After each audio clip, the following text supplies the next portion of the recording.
Magandang araw na naman po sa ating lahat.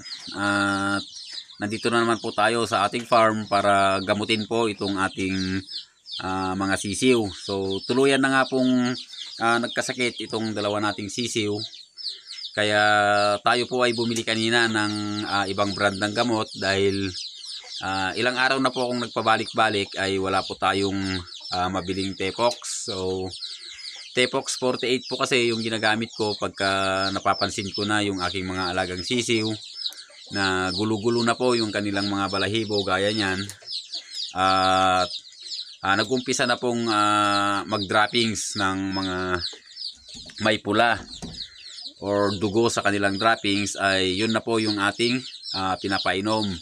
So hindi ko po alam ang dahilan, ilang araw po akong nagpabalik-balik, ilang Agrivet ang pinuntahan natin ay wala po silang supply. Kaya yung dating binibilhan natin ay may nirekomenda po sa atin na bagong gamot, same lang daw po sila, same effect, sabi niya parehas na ng epekto pero magkaibang brand nga lang. So ang nirecommend po sa atin ng ating suking Agrivet ay ito po, T2S 500 po siya, bali produkto po siya ng sagupaan. Ito po ay hindi natin promote, no, bali ito lang po yung pinasubukan sa atin.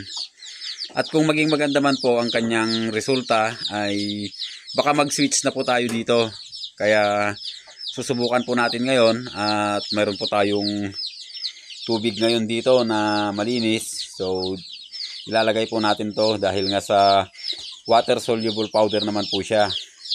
And antibacterial din po siya and anti-infective. So subukan lang po natin, baka sakaling mas maganda po yung kanyang resulta kaysa sa Tepox. Pero kung may Tepox po ang gagamitin natin.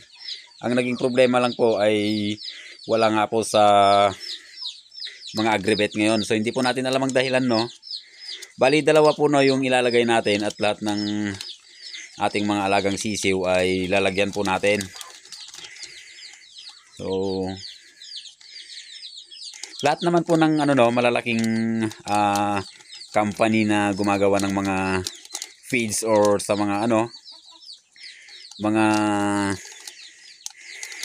gamot para sa ating mga alaga ay talagang maganda rin naman po silang lahat.